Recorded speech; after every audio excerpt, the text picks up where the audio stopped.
didn't get the concept of like choosing how much they want to do. Yeah. So then they just kept going and kept going and kept going until they like almost weren't even doing it anymore. Yeah. So I had to like actively be there and be like, no, okay, we're gonna switch to this one. What do you guys want to do next? And then they didn't know, so then I had to pick for them, and then they would go really really hard, but then they'd lay down and not do anything. Right. And then it was hard. And then on the bike, they just they probably only got to about half a mile in the 4 minutes, and Yeah. so that'll give us a good kind of thinking about when we do different types of stimulus, like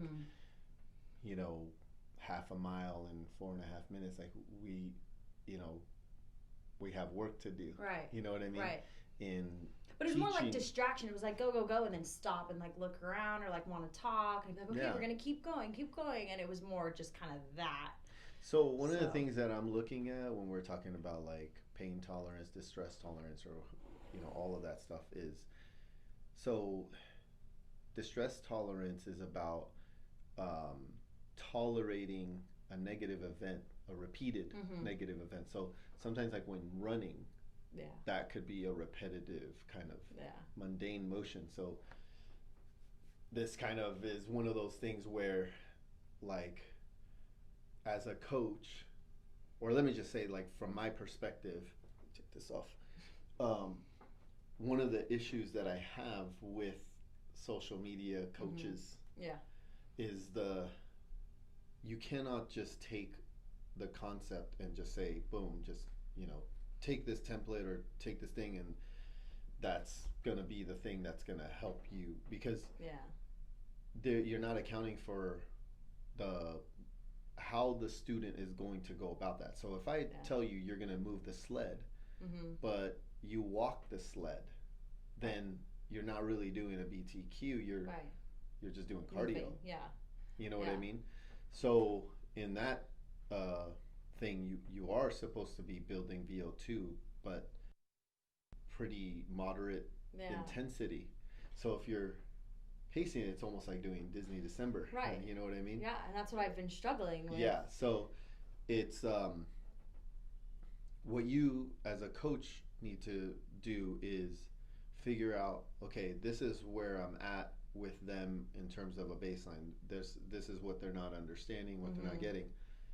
How can I just move that needle a little bit? What can I do to help create a better rhythm, or just get them in sync more? Seeing that you have two students that are different levels, right? Of in terms of capacity, in terms of strength, in terms of everything. And you say, okay, so physically you may be next to one student, where verbally you might be more towards the other student. And for me, I always use the student who's more able-bodied to demonstrate and do things more. I might even have that person right next to me in some way. So like in the ab exercise thing, it's like, all right, and if it's hard for them to come up with things, it's like you can put two choices and say, hey, vote. Which one do you want? All right, we'll do that one first and then we'll do this one second. Yeah. You know what I mean? Yeah. So that way, because it's cool that we ask open-ended questions like that just to see, but giving choices might be a more efficient way to go about it. Right. So like when I wrote a list and I told them to like go up to the board and point to which one they wanted to do, but then they didn't know what they were. Yeah. So that's where they didn't know what to pick because they didn't know what it was. Yeah. So then I had to like stop and show them, and I showed them all like before we started, but then even when it came to like actually doing it, it was a struggle. Yeah. And it will be, that's part of the work, is that you do that. So then the next time it's programmed like that, then you know what to expect. Yeah. Right? Yeah. And then you plan for that. You plan for that.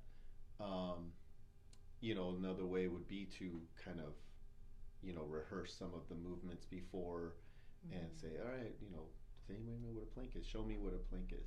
Right. Right? And then, oh, okay, you understand what a plank is. Let's all do a plank together and then we'll write it up, plank. And how long do you want to go? Do you want 30 seconds? Do you want 40 seconds?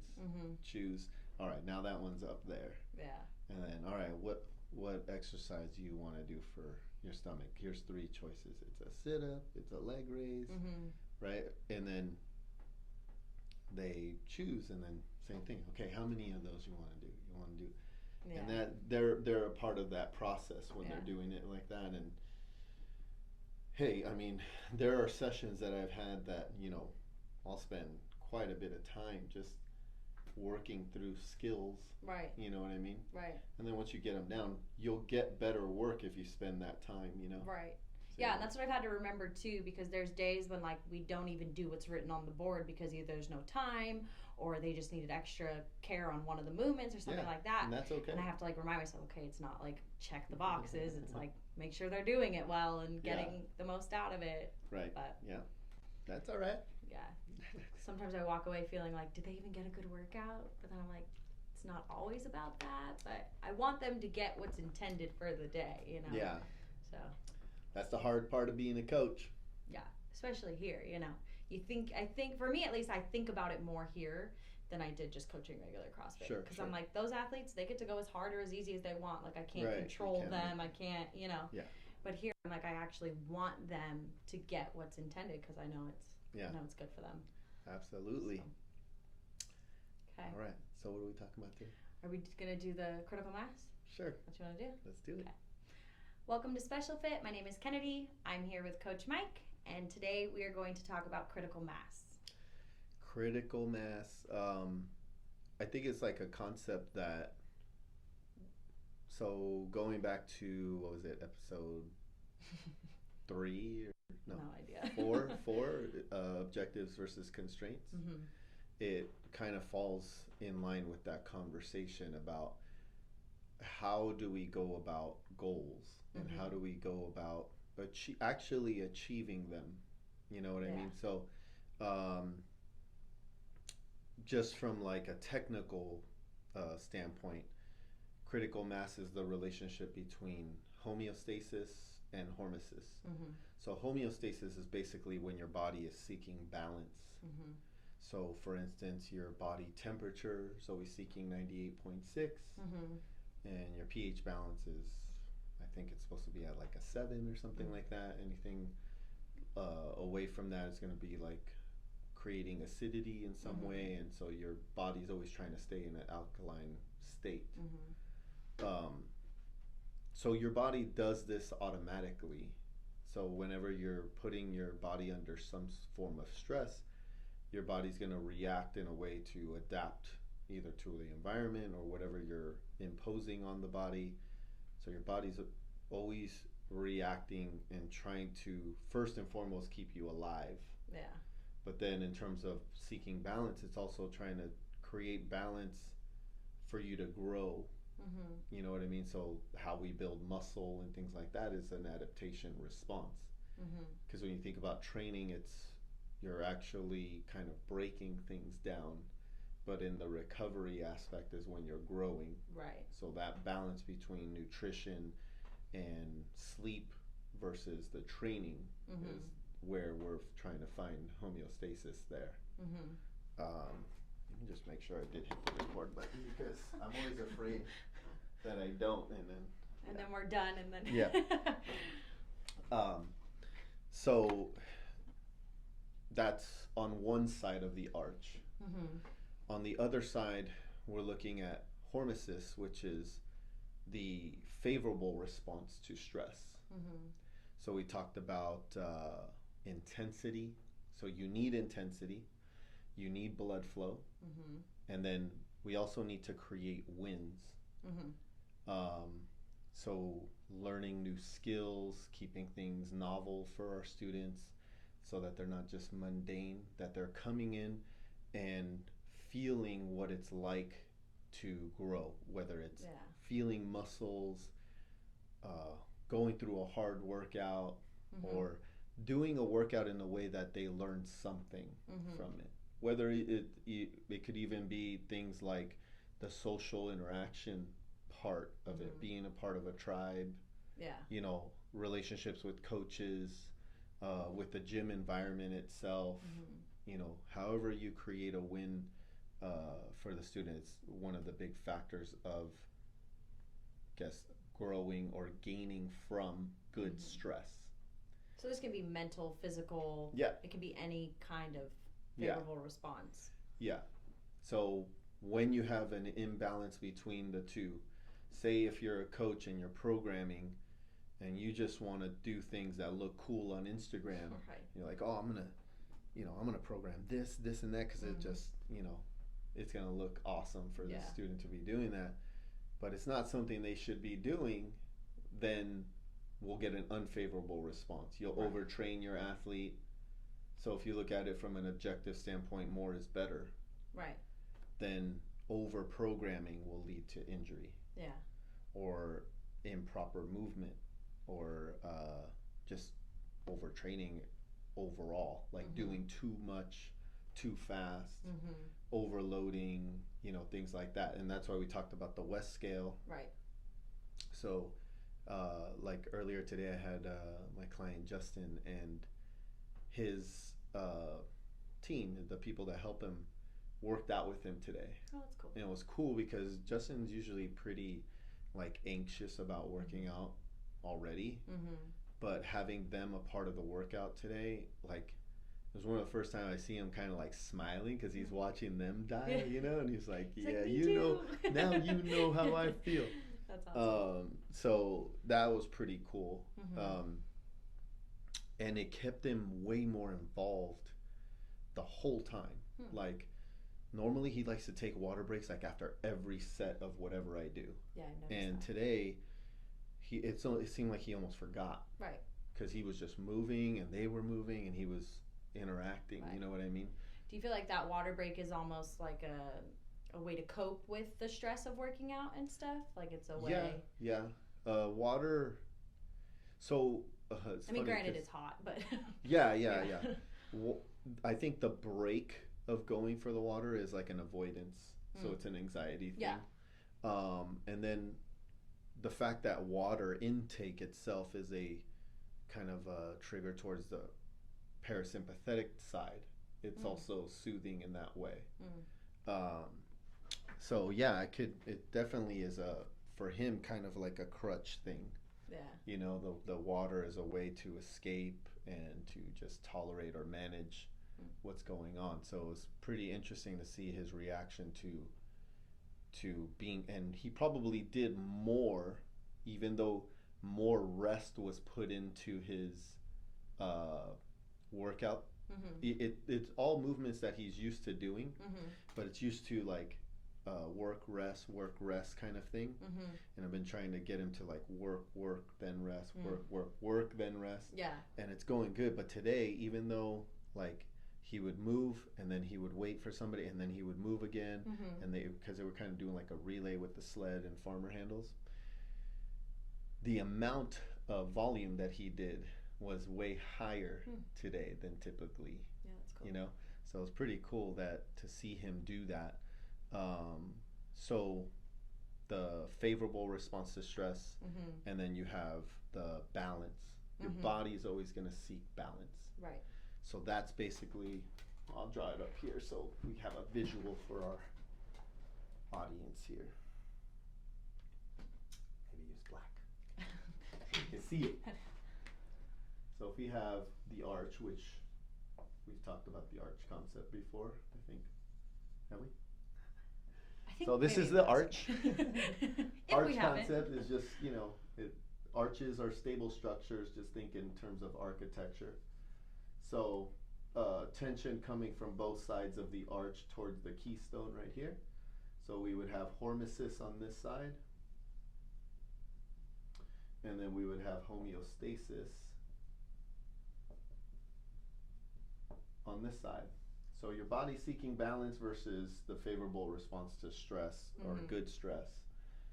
The balance between the two is basically what we're looking for in terms of critical mass. So critical mass is like a term that is used a lot in like financing and business and business markets and stuff, to see like when a stock is at its critical mass, meaning right before it blows up kind of thing. Right. You could look up like Charles Munger, Warren Buffett. They all write about critical mass all the time. It's usually like when a business hits like 2%, it's when it's primed to jump from there, and they have like 24 key points that will say, like, they'll measure those things and go, this company's got it, and they'll invest in that. So for us, we're using it to say critical mass is, if you took all the components of fitness, your critical mass is when they're a certain range with one another. And we can't pinpoint what those are because we're all different. We all have different baselines for everything. Your cardio versus your strength versus my cardio versus my strength is going to be different. Right. So we look at the baseline, and then we look at how do we move that center. So using an example of the S curve, so you have your center here and you have your extremes. If we were talking about squatting or your mile run, that's a test. Your measurement, or your, basically you have 10% here, 10% here, and then you have your 80%, which is the center, right? Our job as a coach in creating critical mass is to move this center that way. Right. So yeah, on any given day you might be able to squat 400 pounds, or on your test day you might hit 400 pounds, but on any given day, what is that number? Not 400. It's not 400, right? You kind of have to prime and get ready for that. Let's say if it was 350, let's say, then your job is to move this S curve here so that on any given day, this now becomes 400 and something else is your new max or whatever. But any given day, meaning your worst day and your okay day, you can squat that number. Yeah. So that works for your conditioning, that works for your overall everything. When it comes to your nutrition, it's like, okay, where is your center when it comes to that? Where, this is what describes you on any given day. Right. So it's not when you're doing your challenge. Right. It's not when you're testing your 1 rep max or your 3 rep or 5 rep. It's on who are you in terms of strength and everything. Right. So me, it's like describing the process. Yeah. It's like when I'm training 4 days a week consistently, like that's me. Because I can do that any given week. If you were to look at a year's worth, you would see on average that I work out 4 days a week. Yeah. But then if you want to get really precise, it's like how many of those are really good sessions, right? Yeah. So it gets more precise. The more constraints you set, the more, you don't kid yourself and say, I'm this and I'm that, and really look at what the result is. Right. You know what I mean? Because the result shows up no matter what. It's what people fail to look at is how they go about the process, because they might say, oh yeah, I squat this or I squat that, and it's like, okay, but why are you injured all the time? Right? Or then why don't you look like you work out? So the way that you're going about is like, you own a flower shop up behind, in the back door there's like a gambling ring going on. So yeah, you look like you work out because your videos show you bench pressing and do all these things, but then when you go home at night, you sleep like crap and you eat like crap. Yeah. So something is off. Yeah. So when you talk about center and critical mass, you're using those kind of interchangeably. Yeah. That's the same. Yeah. Same thing. Yeah. That's what I think is what describes us. Right. Is the center. Yeah. You can use the extremes, because the extremes tell you a lot of information too. Right. They tell you what your capacity is, right? They say where, like, hey, if you had this kind of day, what can you do too? Right. Everything moves. Yeah. You know what I mean? So it's not just the center, it's just this is the majority of it. Yeah. You know what I mean? Yeah. We need the extremes. The extremes tell us a lot of information as well. Like outliers are super important when it comes to studying science and things like that. Like a lot of the way the science is studied now, most studies try to just look at the center, but it doesn't describe the whole. That would be like what Julian calls like the difference between functional integration and functional segregation, is that they try to take one thing to describe the whole. Right. And you have to take account of the whole thing, even the extreme. Yeah. there's a really good book called Outliers from Malcolm Gladwell. Mm. Awesome book. It really describes like how we can use outliers to describe and to move your center. Mm-hmm.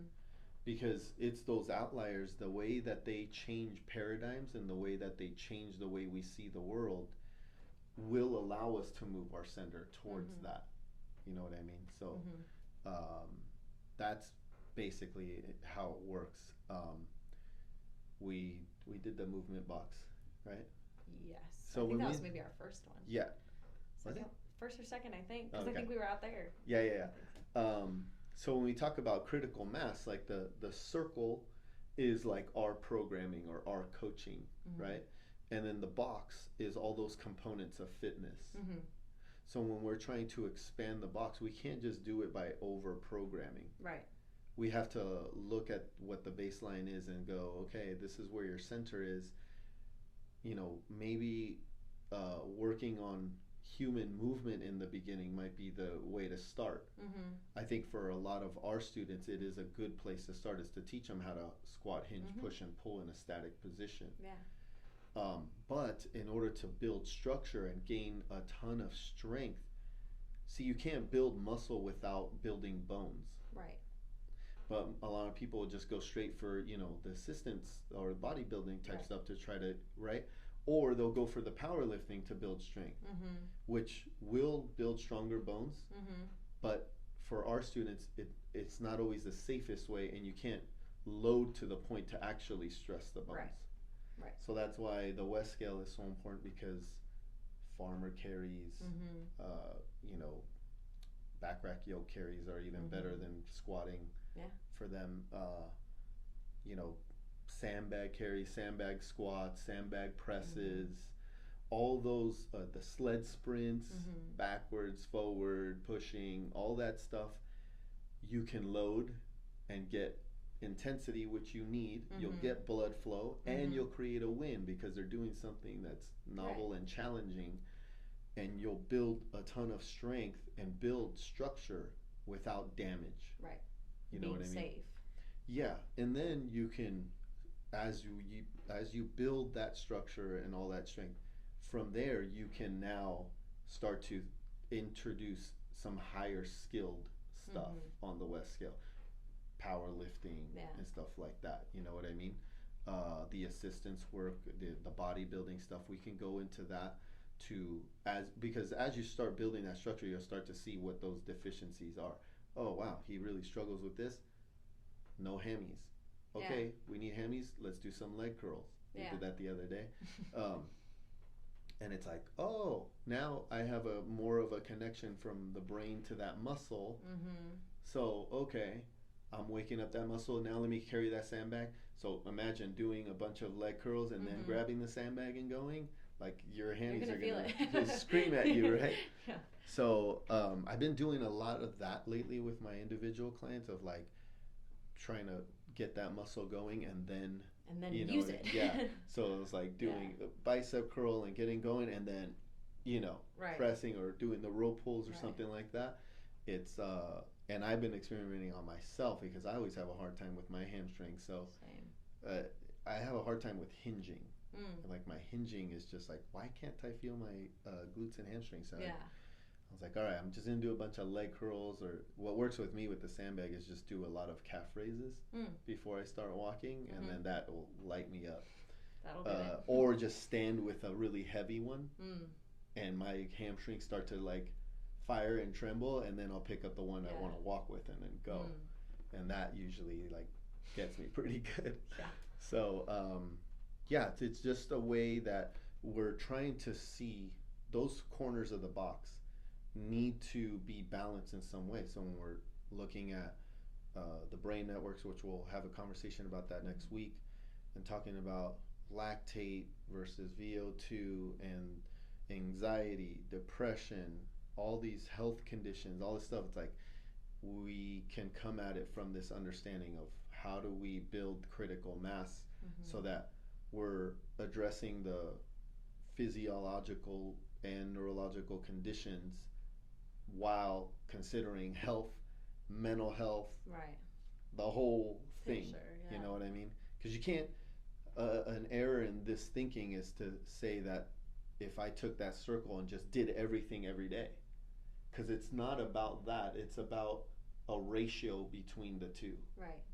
Because I might be heavy on one side of the arch and not on the other. Mm-hmm. It doesn't mean I don't need that. It means that I need more of the other one. Mm-hmm. So when people say, "Oh, I have anxiety," and like, you know, the CrossFit thing's been, it's not that you shouldn't do CrossFit, it's that you should do the other thing. Yeah.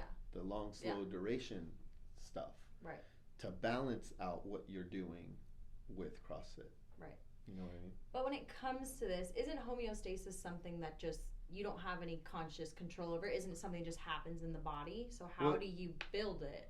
Well, the homeostasis is balance in that the way I look at it is it's the result of what you do in hormesis. Like if you go outside and you're pale and you try to get a tan and you don't put sunscreen on, right? You're gonna have an unfavorable response to stress if you stay out there too long. Yeah. That's still homeostasis. It's just an unfavorable response to stress because you burn your skin. But it's balance because your body is doing that to protect you. Right. So that's where the balance is that this is like a survival or an adaptation response to whatever is here. So it's kind of dependent on hormesis. Yes. Well, it's a relationship. Right. Yeah, because you can overprogram and your body will adapt by injuring you. Right. It's just not going to be a favorable response. So if you do enough unfavorable things, the homeostasis will be out of balance. And if you do too much good, then it'll also be out of balance. Yeah, so if you, in my example, and this is why the objectives constraints conversation is so important, because it's not just about what you do, it's how you do it, right? So if by the doctor saying, man, I'm hungry, I hope that's not coming up on the camera. If by my doctor's standards, Michael, you need to exercise and eat right. It's like, what is eat right? Yeah. Right? Because eat right by the American whatever, right? Is not right for me because if I'm a certain type genetically and with the anxiety and stuff like that, like eating right would have involved mixing the macronutrients and eating them throughout the day, 3 meals a day and all of that. And that would still yield an unfavorable response to stress because of my work life and how I was training. So it wasn't that I should stop doing that. What needed to happen was I do need to eat protein. I do need to eat carbs and fats. It's just the way that I was eating them was needed to change. Right. And then how I was training. It was like, okay, you can't do every workout like it's a competition. Right. That created a big unfavorable response to stress because it was too heavy on the lactate building side. What needed to be done was to use the lactate to flush it by the VO2 stuff, which we'll talk about on another one. But that's why it's not just I can give you this thing and that's it. It's the coaching is about, understanding this and then setting constraints and then measuring, right? And then going back and tweaking and learning and then that process repeating it. And then you look at the macro and go, okay, this is where we started. This is where we're at. We're on the right track. Right. The anxiety's decreasing, this and that. Oh, but now we're gaining weight. Well, why are we gaining weight? Let's see. Yeah. And then going from there, now let's move the center on this thing, right? So, like for me, that's where things change. It's like, oh, I noticed that the signals were much different. I noticed that I was sleeping better. I was clearer up here, able to work, able to think more, able to, so I was like, this is moving in the right direction. Right. Then the part that wasn't moving in the right direction was like, how sustainable can I do that? Yeah. So when you're feeling really good, it does, but then life happens. You know what I mean? Parties come and vacations and things like that. And then you go, oh man, now I know what's making me sick. and then it becomes like a conversation of like, okay, this is really where my center is. It's somewhere between that extreme and the other extreme. It's somewhere in there. And where can you find it to where you feel really good and do your life, you know what I mean? But in general terms, like if we're just addressing things like anxiety or just addressing one variable at a time, then you can isolate things that way, but you still have to account for the whole, you know what I mean? Right. So Yeah. homeostasis is a tough thing only because you can't really, it's more like anecdotal than anything, because how do you measure like, all right, I feel great, like I feel like I'm in my right mind kind of thing. Yeah. You know, so yeah. So I don't know if it's just me, but I've never heard of hormesis before. Like in all my schooling and Really? you know, in my science classes, all that stuff, I've only ever heard of homeostasis. And I don't know, maybe if it's just me or if that's a thing that people don't talk about it, but I had never heard of it before my training here. I didn't hear about it until I met Julian. Yeah, like yeah, they never it's not mentioned. talked about. They never mentioned it in any of the biology books or anything that I had read. Okay, so it's not just me. No, it's not just you. Yeah, I thought that was weird. Yeah, but it makes sense now that we're talking about it, because it's always, the talk's always about homeostasis, like keeping, you know, your body balanced, but it's like, how? Yeah. How do you? I think maybe they might use the term interchangeably with like with just like adaptation. You know what I mean? Yeah. But yeah, it definitely is a term. Yeah. It exists. It exists. Is there something else I was going to say about that? Yeah, so one of the things that when I talk about like critical mass is it doesn't have to happen in every training session. It's kind of a thing that's encompassed, or it's produced over time. Right. You know what I mean? Is that you have to, the analogy that I like to use is like an architect, right? You kind of have to have a vision about how the building or the structure is going to look.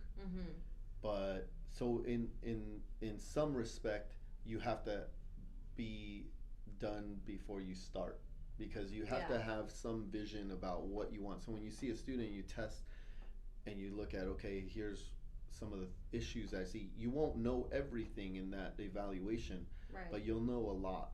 You know what I mean? And then you envision, how do you want this student to interact with the environment, and how do you want them to move, how strong you want them to feel, and things like that.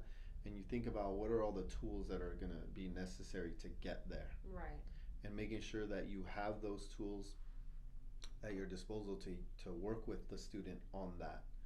So if you were to take a outlook of say 12 months of training, and you have this vision for how the student's going to end up after you apply all this stuff, what would he accomplish in that time, right? And what would it require? It would require you know, him learning stuff. It would require you talking with them, talking with the parent, and really getting them to understand some of these concepts.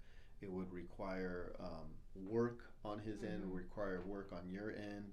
You know, not just coming in and just working with the student, but also thinking about like, dang, like what needs to happen next time, and the next time, and weeks out, and where are we trying to build to? I'm trying to do this so that eventually he'll get here by this time. And of course there's going to be setbacks, you're going to have regressions and progressions and everything, but that's what that wave function is about, right? So it's you know, you're getting more precise, but when you're seeing an unfavorable response, that's when you have to stop and rethink and go, that was incorrect. I need to shift. What do I need to shift? And that's where you as a coach also learn and grow from this stuff, and then adjust, because you can't just be stubborn and think like this is the way he's going to get there, because in the constraints model it's like you have to use the whole thing. It's about functional integration, which means like you can't just be narrow-minded to be like, this is the way he's going to get there, and that's the only way. You know what I mean? because you never know. Our students like to throw a lot of curveballs at us. So, and that's to me how I think about critical masses. It's not every day that I need that result. It's like every day is that one laying that one brick. Yeah. You know, and then over time you get that building or whatever you're building. So, yeah. That makes sense. Any other questions? I think that's it. I mean, it makes sense. So I think that you know, like as far as like a takeaway for parents who are listening, students who are listening, that you know this concept here is about trying to find out how to collect small wins over time and allow for yourself to learn and grow. If the only way you learn is if there's somewhat of a struggle or a challenge with what you're doing. So if you're in a program where you're going there, doing your thing, taking out, and you haven't learned in every session, then there's an issue. Because you have to ask yourself that question: what did I learn from this today? What did my body learn? What did my brain learn from this? And if you're not getting that and you're just going in doing the same old mundane workout or the same old activity and just checking the boxes, then you need to get out of that program. Yeah. But so, or you need to talk to whoever you're working with about that, because we need to set better constraints, set better goals, and actually think about the process of how you're doing that thing. So it's not just about doing 3x10 curls. It's, are you feeling the right mover, the right muscle when you're doing that, right? And then over time learning from that and growing from that. And that's how we eventually get that critical mass and go, boom, there's the breakthrough. There's that black swan moment that's shifting me from here to there and creating, you know, a whole new person pretty much. Right. Yeah. Cool. Cool. All right. Thanks for watching. If you'd like more information about Special Fit or any of the classes or mentoring groups that are offered, you can look us up on Facebook or Instagram. Also, don't forget to subscribe and like on YouTube. And you can reach out to Mike at special-fit.com. And we'll be back next week with more videos. Bye, guys.